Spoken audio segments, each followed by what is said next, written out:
এটা কি হচ্ছে গো ইন্দ্রজিৎ এখানে? আচ্ছা, আমরা এখানে এই মোটামুটি স্পেসিমেনগুলো গোছাতে পারলাম। তো এখানে এই দেখছি সব স্পেসিমেনগুলো ঠিকঠাক রাখা আছে কিনা। এইটা কিসের স্পেসিমেন এইটা? এটা হলো স্টারফিশ। স্টারফিশ হচ্ছে আচ্ছা। আমরা সেই 5 কিংডমে পড়েছিলাম। ক্লাস 9 এ পড়ছে ক্লাস 9 এ থাকে, 11 এ থাকে, একাইনোডার্মাটা গ্রুপের। এখানে সব কটা গ্রুপের আমরা মোটামুটি স্পেসিমেনগুলো রেডি করতে পেরেছি।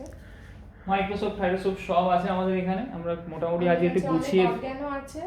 ও আচ্ছা আচ্ছা, তা আপনাদের প্ল্যান কি এই স্পেসিমেনগুলোকে নিয়ে? খুব তাড়াতাড়ি আমরা আসতে চলেছি বায়োলজির নতুন ল্যাব নিয়ে, যাতে আমরা স্টুডেন্টদেরকে ল্যাব ফ্যাসিলিটি দিতে পারি, ওরা হাতে কলমে নিজেরা দেখে শিখতে পারে, এবং আমাদের প্রতিটা মাইক্রোস্কোপে ওরা কিভাবে স্পেসিমেনকে দেখবে সেগুলো যেন নিজে হাতে করে দেখে নিতে পারে। তার জন্য আমরা পুরো রেডি হয়ে গেছি। আচ্ছা আচ্ছা, আর ওই দূরে এইগুলোই বা কি আছে, এই যে এইগুলো?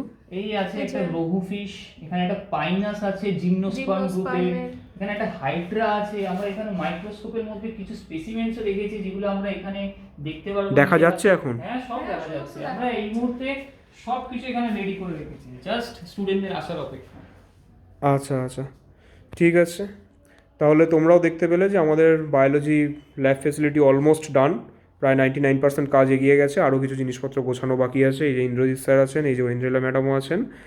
খুব শীঘ্রই লঞ্চ করে দিচ্ছি তোমাদের বায়োলজি প্র্যাকটিক্যালের জন্য। তো তোমরা যারা ফাইনাল ইয়ারের স্টুডেন্ট, তোমরা অবশ্যই বায়োলজি প্র্যাকটিক্যাল করতে পারো, এবং করলে কবে থেকে করবে আমরা সেই ডেটটা দিয়ে দেবো তো ম্যাডাম? অবশ্যই আমরা জানিয়ে দেবো। আমরা মোটামুটি একটা ক্লাস তো মনে হয় ডিক্লেয়ার করে দিয়েছি ক্লাস 12 এর জন্য। হ্যাঁ হ্যাঁ, অবশ্যই অবশ্যই। ঠিক আছে, ডেট আর টাইম আমরা কমেন্ট বক্সে জানিয়ে দিচ্ছি, তোমরা যোগাযোগ করে নিও।